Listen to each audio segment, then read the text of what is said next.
Salut, salut! Et voilà, on arrive au bout de cette aventure, les 30 jours, 30 vidéos en avril. Bon, vu que j'avais sauté un jour, je triche un petit peu, la dernière vidéo est publiée le 1er mai. Mais je suis pas peu fier d'être parvenu à tenir ce défi.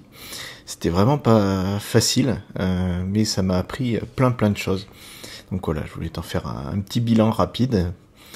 En quelques leçons et points que j'ai pu retirer de cette petite aventure avec toi. Alors le premier truc, c'est que j'étais très curieux en fait de mener à bout un défi 30 jours. Ça fait un bon moment que j'en entends parler. J'en parlais au tout début de ces 30 jours via le youtubeur Raj et le blogueur Steve Pavlina qui a inventé le concept il y a quelques années maintenant. Où le principe est un petit peu suite de la période d'essai, un petit peu comme les périodes d'essai qu'on avait sur les logiciels il y a quelques temps, où on essaye une pratique pendant 30 jours et puis on voit si elle nous convient en étant vraiment dans le bain et pas simplement à regarder des démonstrations, mais en s'impliquant complètement.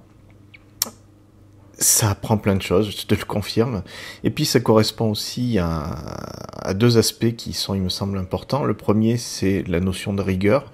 Le fait de s'imposer quelque chose à faire au quotidien amène une structuration dans ta façon de bosser, de réfléchir aux choses. On n'est pas dans quelque chose de chaotique, mais quelque chose qui est structuré au moins par le temps, ce qui est super intéressant.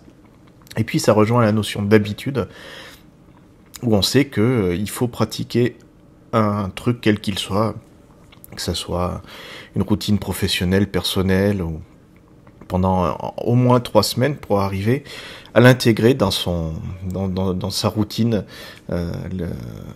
Les gens qui théorisent autour de ça te diront que l'être humain est un être routinier qui a besoin d'avoir ses petits rituels. C'est pour ça d'ailleurs qu'il y a tout un tas de trucs autour des rituels du matin. Et là, en fait, le fait de s'inculquer un rituel permet au-delà de la structuration et de la rigueur que ça met dans sa vie, ça permet d'amener un fonctionnement qui devient naturel en quelque sorte. On se retrouve à y penser quand on le fait pas, voire même limite avoir une sensation de manque. Alors il faut que ça soit quelque chose de positif. Si ça devient de la culpabilisation, à se dire oh là là c'est horrible, c'est peut-être pas l'habitude est bonne à prendre. Mais si à un moment donné on éprouve le besoin d'appliquer quelque chose comme ça quotidiennement simplement parce qu'on a pris l'habitude de le faire, bah ça peut structurer, je pense, pas mal de choses dans une vie. Et voilà, donc je l'ai fait pendant 30 jours et j'en tire au moins une grande leçon qui est que ce mode de fonctionnement est extrêmement intéressant. Et puis le fait de le faire en public, même si c'est un côté un peu exhibe, rajoute quand même, j'allais dire une contrainte, c'est pas une contrainte, mais il y a un vrai enjeu. On n'est pas simplement à prendre une bonne résolution dans son coin et puis qu'on va enterrer au bout de quelques jours sans trop de honte. Là, on s'engage en public, même si c'est sur une audience ridicule, comme c'est le cas pour moi, à faire quelque chose. Et ça, c'est vraiment un truc intéressant, il me semble. Alors, le deuxième enseignement que je peux en tirer, c'est par rapport à la vidéo en elle-même et à YouTube. Ça m'a poussé à prendre plein de trucs. J'ai encore plein de progrès à faire, il me semble, parce que l'art de la vidéo est quelque chose d'assez compliqué. Mais quand même, j'ai l'impression qu'il y a eu pas mal de progrès de fait, à la fois techniquement et puis en termes de pratique, sur la façon dont j'appréhende la vidéo. Déjà, on est obligé de faire les choses à peu près correctement, on expérimente. Il y a plein de fois où j'ai eu honte de ce que j'ai pu publier, mais je l'ai publié quand même parce que c'était le jeu. Et c'est des belles leçons à chaque fois, quand on merde, ne soit sur un truc technique tout con, hein, quand on se plante avec le micro, ou qu'on n'utilise pas le bon matériel, ou qu'on fait pas les choses correctement. Sur plein de petits détails, tiens par exemple sur la vidéo d'hier, sur Randy Pouch, je me suis exaspéré à voir que sur le tout début de la vidéo, je regardais pas la caméra. Ce qui amène un truc où tu détaches complètement la personne qui regarde de ce que tu es en train de dire, ce qui est pas terrible. Donc là, j'essaye pas de faire cette erreur, coucou caméra. Et donc voilà, c'est une accumulation de petits retours d'expérience qui fait qu'on s'améliore de manière très dense, puisque faire une vidéo chaque jour, c'est quand même une sacrée école. Même si encore une fois, j'ai encore beaucoup à apprendre. J'en suis resté quelque chose d'assez light d'un point de vue de la mise en place. J'ai quasiment tout fait, soit avec mon téléphone qui est un vieil iPhone 6, soit avec une petite caméra qui est un clone de GoPro qui marche pas très très bien. J'ai fait tous mes montages avec iMovie, que je maîtrise bien du coup maintenant, alors que c'était un outil que je connaissais quasiment pas il y a 30 jours. L'achat d'équipement a été très light. J'ai pas voulu tomber dans le syndrome du mauvais ouvrier qui a de mauvais outils. J'ai voulu faire avec les moyens du bord. Le seul truc que j'ai acheté en fait, c'est un petit micro-cravate que j'utilise là aujourd'hui pour avoir une qualité de son un peu meilleure, parce que dans les nombreuses leçons que j'ai pu retirer, c'est que dans une vidéo, le plus important, c'est le son. On se dirait pas comme ça, mais autant on peut s'acclimater à une image qui est pas forcément top ou un montage pas terrible, mais une vidéo sur YouTube avec un son horrible, c'est horrible. C'est absolument impossible à suivre, et c'est vraiment une nécessité absolue d'avoir un équipement son correct. Pour l'anecdote, j'ai pas fait des investissements de fou. Le micro-cravate, j'ai trouvé sur Amazon, je crois qu'il m'a coûté 7 ou 8 euros. On est très loin des trucs de marque à la mode. Il a plein de défauts. Par exemple, je peux pas l'utiliser dans la voiture parce qu'il aspire tous les parasites. Mais ça fait le job. Voilà, on a une qualité correcte et rien que pour ça, j'en suis plutôt content. Donc le deuxième truc, c'est que si tu as un apprentissage à faire, de s'immerger comme ça pendant 30 jours avec une obligation de fournir publiquement quelque chose tous les 30 jours, c'est une sacrée leçon. La troisième chose dont je voulais te parler par rapport à ça, et qui va conclure un petit peu ce cycle de 30 jours, c'est qu'est-ce que je vais faire de tout ça? Le truc que j'ai appris, c'est que c'est quand même compliqué de trouver et un sujet et le temps pour le réaliser correctement tous les jours. Alors je pense que les youtubeurs qui font ça le font avec de l'organisation, avec du temps, avec la possibilité de mettre en place des systèmes où ils planifient les choses, où tout n'est pas forcément tourné de manière immédiate, mais en cumulant un petit peu de matériel, et en ayant quelques vidéos de secours, et en se permettant d'avoir des jours sans rien faire, des jours où on bosse pour plusieurs, enfin un vrai planning, ou au moins une anticipation quelques jours à l'avance de ce qu'on est en train de faire.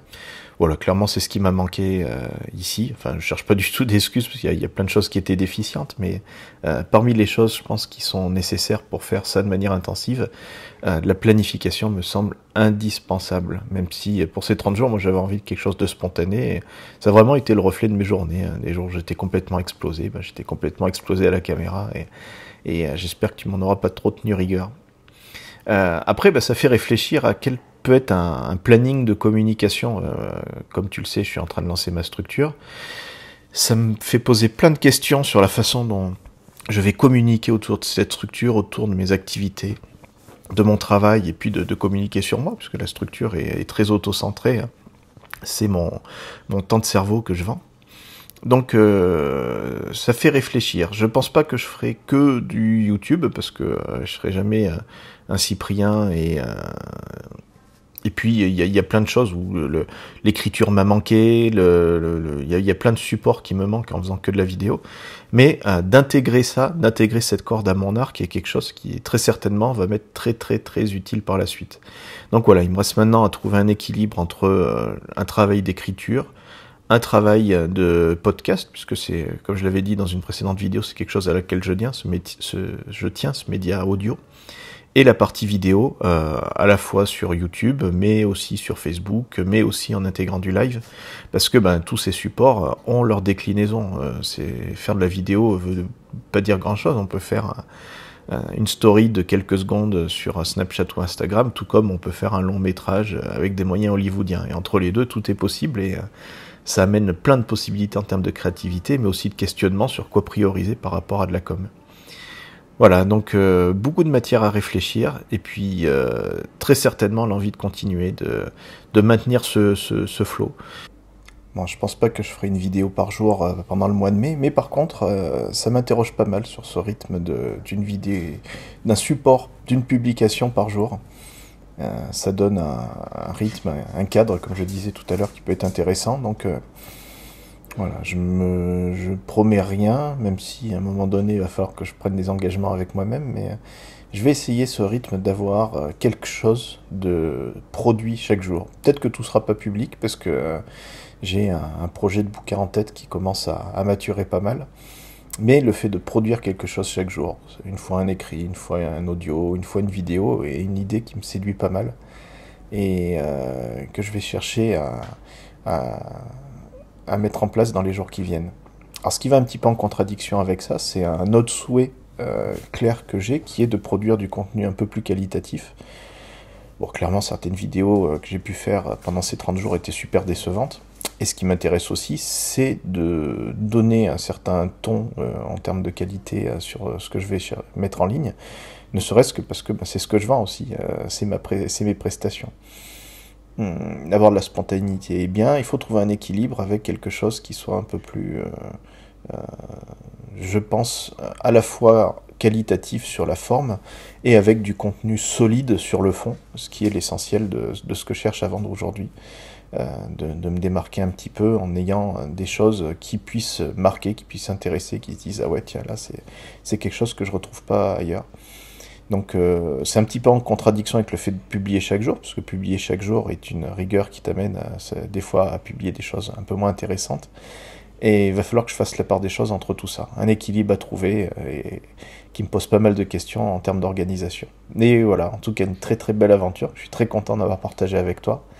Je crois que c'était le youtubeur Olivier Roland qui disait qu'à chaque fois qu'il publiait une vidéo, c'était comme s'il déployait un petit soldat qui ensuite allait bosser pour lui à diffuser son message. Donc voilà, j'ai 30 petits soldats, certains qui ressemblent pas à grand chose, certains qui sont un peu plus intéressants, qui sont maintenant sur la toile à disposition. Et je suis vraiment très très content d'avoir fait cette aventure et je t'invite à en faire de même. Allez, ciao, à bientôt.